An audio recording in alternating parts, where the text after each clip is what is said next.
Quand l'aide cesse d'être une béquille et devient un moteur, qui détient vraiment le pouvoir?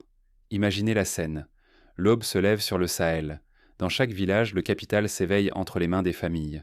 Un père aiguise sa houe, hérité de son propre père, symbole d'une lignée de cultivateurs. Une mère vérifie son solde sur un téléphone simple, un appareil qui, il y a seulement 20 années, semblait hors de portée dans ces zones reculées. Un enfant ouvre une vanne d'eau et ce geste, autrefois rare et difficile, devient routinier, presque banal. Ces gestes ne relèvent plus de la survie. Ce sont les premiers signes d'une indépendance économique qui prend racine, une indépendance qui se matérialise chaque matin, dans chaque foyer. Pour comprendre ce basculement, replongeons-nous dans l'histoire. Pendant des décennies, l'aide traditionnelle s'est dissoute dans des océans de papier, des réunions interminables, des dossiers épais, des consultants étrangers venus dresser des inventaires, mais si peu de récoltes au bout du compte. L'attente s'est allongée. De nombreux projets n'ont jamais dépassé la phase pilote. La dépendance s'est installée et l'Afrique, malgré ses ressources, est restée à l'écart des décisions qui la concernent. Les habitants des villages, comme ceux de Zignaré ou de Koudougou, ont vu défiler des cohortes d'experts, mais très peu de pompes à eau ou de hangars de stockage sont venus améliorer leur quotidien. Cette situation rappelle en bien des points celle de l'Inde post-coloniale, où l'aide britannique, puis internationale, a longtemps signifié contrôle plus que développement. Les paysans indiens, tout comme ceux du Sahel, attendaient en la mousson, et un signal venu de l'extérieur. Les décennies ont prouvé qu'aucune nation ne se développe durablement sans prendre le contrôle de ses leviers économiques. Aujourd'hui, le Burkina Faso bouleverse ce récit. Plutôt que de subir, il prend l'initiative. 2,4 milliards de dollars d'aide, jadis soumis à des conditions étrangères, sont redirigés vers une facilité nationale de crédit agricole. Ce montant, colossal à l'échelle du pays, rappelle le plan Marshall qui, après la Seconde Guerre mondiale, a permis à l'Europe de se reconstruire. Mais ici, l'histoire s'écrit autrement. Le contrôle n'est plus entre les mains des donateurs, mais dans celles des familles rurales burkinabées. D'un coup, 1 million de familles rurales voient la porte s'ouvrir vers des prêts abordables, sans permission à mendier, sans délai imposé de l'extérieur. Imaginez un village comme celui de Yako. La famille Sawadogo se réunit autour d'un agent de la Banque nationale, discute de son projet d'étendre la parcelle de 1000 et obtient un prêt en moins de 3 jours. Plus de dossiers à remplir en français administratif, plus de déplacements coûteux à la capitale. Le crédit devient un droit, non une faveur. Ici, chaque euro n'est plus une aumône, mais un levier. Il devient semence, pompe, outil d'un futur autonome. On assiste à la naissance d'une nouvelle logique. L'aide se métamorphose en production, en propriété, en dignité. Le rapport de force s'inverse. Tant que le crédit reste l'apanage de bailleurs étrangers, l'Afrique attend. Mais si le crédit devient vraiment local, tout bascule, commence alors une économie fondée sur le travail, la discipline, la fierté retrouvée. Prenons le cas de la Côte d'Ivoire des années 70, où l'accès au crédit local avait permis une explosion de la culture du cacao et du café. Le Burkina Faso applique aujourd'hui cette leçon à l'échelle de tout son secteur agricole. Ce modèle n'est pas seulement une question de financement, mais de mentalité et de capacité d'agir. Et si la souveraineté ne se mesurait plus au discours, mais au taux de remboursement, à la transparence numérique, à la certitude qu'un villageois décide pour lui-même, chaque unité de crédit bien investie peut transformer une société entière. Ce qui est réellement en jeu, restaurer le pouvoir de décision, créer la richesse locale et inspirer un modèle pour toute l'Afrique. Mais ce basculement ne va pas sans heurts ni résistance. Qui risque de perdre et qui ose vraiment s'émanciper? Pourquoi l'aide promise n'a-t-elle jamais nourri l'indépendance? Depuis plus de 50 ans, l'assistance étrangère s'est imposée avec ses conditions, ses rapports interminables, ses réunions qui n'en finissent de jamais. Et, au bout du compte, toujours cette déception sur le visage du paysan. L'aide classique, c'est un labyrinthe de formulaires. Trop de dossiers, trop peu de pompes à eau, trop de discours, trop peu de récoltes. Pour illustrer cela, souvenons-nous du projet de microfinance lancé au Niger dans les années 2000. Malgré des millions investis, les bénéficiaires devaient attendre des mois avant de recevoir des fonds, et les taux d'intérêt imposés par les bailleurs restaient prohibitifs. Résultat, peu de familles y ont pu sortir de la pauvreté, et la dépendance s'est renforcée. Des millions de familles le attendent, parfois toute une vie, qu'on décide à leur place. La dépendance devient une habitude, presque un héritage transmis de génération en génération. L'avenir des villages se joue dans des bureaux lointains, où chaque projet d'irrigation ou de stockage dépend d'un tampon étranger. Il suffit de visiter un bureau d'ONG à Ouagadougou pour constater la montagne de dossiers en attente, chacun représentant une promesse non tenue. Mais au Burkina Faso, un virage inattendu s'annonce. Le pays choisit de transformer ce que l'on appelait aide en moteur de crédit souverain, orienté vers l'agriculture et la production réelle. Désormais, 1 million de familles rurales peuvent accéder à des prêts abordables, distribués par une banque nationale sur la base de critères simples et transparents. Ce n'est plus l'attente, c'est l'initiative. Prenons une scène concrète. Dans le village de Combisiri, une coopérative féminine reçoit un crédit collectif pour acheter une décortiqueuse de riz. Les femmes s'organisent, forment leurs membres à la gestion et, dès la première saison, augmentent leur production de 30%. Cette réussite inspire les villages voisins et la dynamique se propage. Ce modèle bouscule l'ordre ancien. L'argent n'arrive plus sous forme de subventions assorties d'ordre, mais comme un capital prêté à celles et ceux qui travaillent la terre. Chacun reçoit non pas une aumône, mais un levier pour acheter semences, outils, eau. La souveraineté n'est plus une promesse abstraite. Elle se mesure en taux de remboursement, en équilibre des comptes, en fierté retrouvée. Le risque est immense. S'enfermer dans l'ancien modèle, c'est condamner la dignité et la souveraineté. Oser le crédit local, c'est rendre aux familles le pouvoir d'agir, d'investir, de devenir propriétaires de leur avenir. L'Afrique peut-elle montrer que l'aide n'est pas une fatalité, mais un tremplin vers la richesse ? Mais ce basculement inquiète.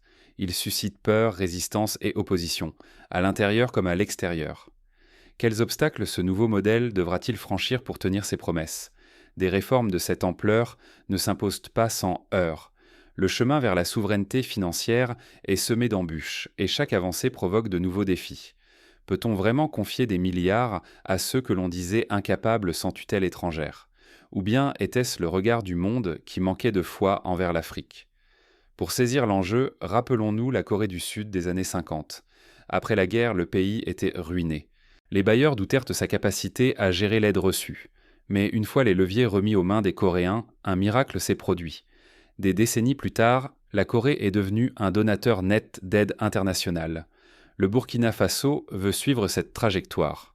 Au Burkina Faso, le pari est lancé, transformer l'aide internationale en crédit souverain, accessible pour 10 années, garanti par l'État, soutenu par la diaspora et partagé avec des partenaires locaux.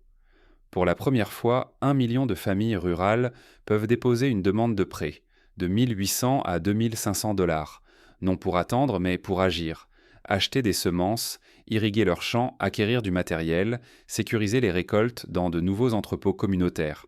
Ici, la discipline est reine. Chaque prêt passe par une signature biométrique, un enregistrement numérique instantané et un suivi public rigoureux. Chaque remboursement devient une victoire collective. Imaginez le tableau de bord. Chaque village peut suivre la progression des remboursements, discuter des difficultés, proposer des solutions. La transparence n'est plus une promesse mais une réalité. Toute transaction, chaque dollar investi, chaque puits foré s'affiche sur un tableau de bord national, visible de tous à tout moment. Les résultats ne se font pas attendre. En moins de 2 années, les rendements des principales cultures grimpent de 30 à 50%. Les importations alimentaires, longtemps un fardeau, diminuent lentement. 200 000 nouveaux emplois voient le jour dans les villages, grâce à la mécanisation, la transformation des céréales et l'essor de services locaux. Pourtant, à Paris, à Bruxelles ou à Washington, la méfiance demeure. Certains bailleurs suspendent leurs versements, dénonçant un modèle trop risqué ou trop populiste. On évoque la dérive, l'absence de garantie. Mais sur le terrain, le contraste est saisissant. La discipline collective s'impose, la fierté renaît, et les coopératives féminines ou les groupes de jeunes se transforment en entrepreneurs. Le risque reste immense. Un échec renforcerait tous les préjugés sur une Afrique dépendante et incapable sans aide étrangère. Mais si ce pari tient, il prouve que l'indépendance n'est plus un slogan, mais une réalité chiffrée, une dignité retrouvée. L'Afrique n'a plus besoin de permission pour investir dans son propre avenir. Mais le succès du modèle burkinabé attire autant d'alliés que d'ennemis. Les premiers signes de résistance s'organisent, là où les anciennes pratiques perdèrent du terrain. Que se passe-t-il lorsqu'un pays décide d'affronter la sécheresse sans attendre des secours venus d'ailleurs ? Au Burkina Faso, l'année où la pluie a manqué, la nation tout entière s'est retrouvée face à une épreuve inédite. Dès les premiers signaux météo, l'assurance récolte paramétrique s'est enclenchée. Sans formalité, sans attente, les indemnités ont été versées sur le téléphone portable de chaque agriculteur touché, souvent avant même que la récolte ne soit perdue. Pour la première fois, l'angoisse de la dépendance a été remplacée par la certitude d'un filet de sécurité collectif. La confiance ne venait plus de l'étranger, mais du pays lui-même. Cette réactivité a bouleversé les habitudes rurales. Les coopératives, rassurées, se sont lancées dans de nouveaux projets et ont osé demander davantage de crédit.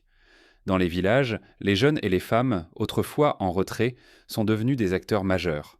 Ils créent des micro-entreprises, investissent dans la transformation locale et refusent désormais de céder à l'exil. L'exode rural recule et la dignité s'enracine à nouveau. Le crédit, géré de façon claire, devient le langage commun de la résilience et d'un espoir partagé. Pour illustrer, citons le cas de Mariam, jeune agricultrice de Dédougou. Après avoir reçu son indemnité d'assurance, elle investit dans une pompe solaire, embauche 2 voisines et triple ses revenus. Son histoire, relayée sur les réseaux sociaux locaux, inspire des milliers d'autres femmes à croire en l'avenir. Mais ce bouleversement ne s'arrête pas aux frontières. Le Mali, le Niger observent puis s'inspirent, prêts à rejoindre cette dynamique. Une plateforme agricole régionale, indépendante, prend forme. L'idée s'impose. L'Afrique peut, unie, fixer ses propres règles économiques. L'innovation ne connaît plus de barrières, elle irrigue la région comme une pluie tant attendue. À l'international, l'incompréhension domine. Les analystes occidentaux voient dans leur certitude s'effriter. Ce ne sont plus les dons, mais l'investissement et le crédit qui captent l'attention. Des investisseurs privés, longtemps hésitants, s'intéressent à ce modèle souverain, tandis que de nouveaux partenaires d'Asie ou du Golfe proposent des financements alternatifs. L'Afrique, jadis considérée comme un risque, devient un laboratoire de souveraineté éprouvé. Dans le sillage de cette révolution silencieuse, les coopératives changent de visage. Les chefs traditionnels cèdent la place à de jeunes agripreneurs, experts en blockchain et agro-industrie. Une nouvelle génération de leaders émerge, autonomes, connectés, capables de négocier avec les banques et de bâtir des emplois durables. La réussite ne se mesure plus au nombre de sacs d'aides reçus, mais au volume de crédits remboursés, à la croissance des entreprises et à la fierté d'inventer son avenir. Les résultats sont là, concrets. Le taux de malnutrition baisse, les revenus augmentent et le mot « aide » disparaît peu à peu du langage courant. On parle désormais de crédit, d'investissement, de partenariat, des mots de puissance et de choix. 1 million de familles cultivent la terre et leur propre souveraineté, réinventant la dignité africaine à chaque saison. Mais un défi subsiste. Ce modèle pourra-t-il résister aux tentatives d'ingérence ou de récupération extérieure ? L'enjeu est immense. Pour la première fois depuis l'indépendance, une nation africaine revendique le droit de fixer ses propres conditions de prospérité. Si le Burkina Faso réussit, c'est une génération entière qui apprendra qu'il est possible de devenir maître de son destin. Mais cette transformation est-elle durable ou menacée par de nouveaux obstacles, visibles ou invisibles ? Le prochain chapitre s'écrit maintenant dans la tension entre autonomie conquise et pression extérieure. Que se passe-t-il lorsque la charité laisse place à la responsabilité partagée ? On assiste à une métamorphose. La discipline et la transparence deviennent les nouvelles fondations du développement rural. Au Burkina Faso, chaque opération de crédit agricole est affichée en temps réel sur une plateforme numérique accessible à tous. Rien n'est caché. Chaque prêt, chaque remboursement, chaque projet de forage ou de culture est visible par toute la communauté. Cette transparence radicale bouleverse les habitudes, car chaque réussite individuelle devient un triomphe collectif, célébré sans jalousie. Ici, le crédit solidaire dépasse la simple finance. Il oblige les coopératives à s'organiser, à surveiller leurs membres, à garantir le remboursement de chaque franc prêté. La corruption recule, l'émulation locale grandit. Chaque village rêve de faire mieux que ses voisins, non par envie, mais par fierté. Pour concrétiser cette dynamique, des concours annuels de villages modèles voient le jour. Celui qui rembourse le mieux, qui innove le plus dans l'irrigation ou la transformation, reçoit une reconnaissance nationale et l'appui pour de nouveaux investissements. Cette compétition saine stimule l'imagination et la discipline. Les femmes et les jeunes, longtemps exclus du crédit formel, prennent aujourd'hui la tête de la transformation rurale. Grâce à l'accès aux outils numériques et au crédit, elles ouvrent des ateliers, installent des pompes solaires, créent des emplois. Une énergie nouvelle irrigue les campagnes, où chacun, quel que soit son âge, trouve enfin sa place. Les histoires de réussite se multiplient. Salif, 20 ans, lance une ferme d'élevage de poules pondeuses, emploie 5 jeunes du village et vend désormais ses œufs à la capitale. Peu à peu, une nouvelle identité nationale voit le jour. La valeur de chacun se mesure désormais à sa capacité d'agir, non à son statut de bénéficiaire. Les familles ne se contentent pas non plus de recevoir. Elles investissent, remboursent, bâtissent leur avenir, une récolte après l'autre. Face à ces résultats, le modèle intrigue et attire. Des partenaires régionaux et internationaux observent, apprennent, veulent reproduire ce système chez eux. Ce pari audacieux devient une référence bien au-delà des frontières pour toute l'Afrique de l'Ouest. La vraie souveraineté, c'est cela. Multiplier chaque soutien reçu, maîtriser les risques, garantir la stabilité et surtout restaurer la confiance entre citoyens et institutions. Quand l'aide devient un moteur local, le pays gagne le pouvoir de décider, d'innover, de résister aux tempêtes. C'est une nouvelle ère qui s'annonce, fondée sur la transparence et la responsabilité partagée. Mais attention, si ces leçons ne sont pas comprises ou transmises, le monde pourrait rater l'occasion d'un véritable tournant africain. L'enjeu, sortir enfin du cercle vicieux de la dépendance pour entrer dans celui de l'investissement durable. Ce modèle burkinabé n'est pas qu'une réussite locale, il révèle la possibilité d'un changement de paradigme pour tout un continent. Mais ce n'est qu'un début, car transformer l'aide en pouvoir durable exige une vigilance de chaque instant. Quels sont les leviers concrets à actionner pour pérenniser ce changement ? Il s'agit d'abord de continuer à renforcer la formation en gestion financière pour les agriculteurs. Des ateliers sont organisés dans chaque province, animés par des formateurs locaux. Il faut aussi digitaliser toutes les étapes du crédit et du remboursement pour garantir la traçabilité et éviter toute corruption. Enfin, il est crucial d'impliquer la diaspora. Chaque transfert d'argent de l'étranger doit pouvoir s'intégrer dans cette dynamique de crédit productif. L'indépendance ne se proclame pas, elle se construit pas à pas, acte après acte. Et si l'on changeait le monde, un remboursement à la fois, aujourd'hui le Burkina Faso démontre que la souveraineté véritable ne s'arrache ni par la ferveur des discours, ni par la répétition des slogans, mais s'enracine dans la réalité concrète, mesurable, partagée. Ce ne sont plus les dons ni la charité qui tracent la route, mais la confiance, la discipline et la transparence du crédit local. Chaque euro, chaque franc investi dans cette dynamique, c'est une chaîne qui tombe, une porte qui s'ouvre, une dignité qui renaît. Refuser d'agir, c'est abandonner à d'autres le pouvoir de décider pour vous. S'engager, c'est choisir la souveraineté partagée, la fierté retrouvée, le droit de façonner son propre destin. Ce modèle n'est pas réservé au seul Burkina Faso. Il circule, s'adapte, inspire. Faites-le connaître autour de vous. Parlez-en à ceux qui pensent encore que l'Afrique doit attendre l'extérieur ou que la dignité s'achète à coups de donations. Montrez-leur que désormais, l'indépendance se mesure en taux de remboursement, en moisson record, en confiance restaurée. C'est à chacun de nous d'alimenter cette dynamique. Que vous soyez agriculteur, étudiant, membre d'une diaspora ou simple citoyen, partagez ce récit, défendez-le, brisez les vieux clichés. L'enjeu est immense. Il s'agit de prouver que la souveraineté africaine n'est pas un mythe, mais une réalité vivante, enracinée dans le travail et les chiffres. Rester spectateur, c'est passer à côté d'une transformation majeure. S'impliquer, c'est bâtir un futur où décisions, richesses et réussites appartiennent enfin à ceux qui cultivent la terre. Alors aujourd'hui, relayez ce modèle. Réfléchissez au pouvoir de chaque remboursement, de chaque investissement local. Le monde ne change pas par l'attente, mais par l'exemple. Le Burkina Faso ouvre la voie, à nous de la suivre et d'amplifier le mouvement. Et pour ceux qui doutent encore, rappelez-vous, chaque grande transformation a commencé par une poignée de pionniers. Le Burkina Faso, aujourd'hui, s'avance sur la scène du monde, non pas pour mendier, mais pour inspirer. C'est à notre tour d'écouter, d'apprendre et peut-être de changer.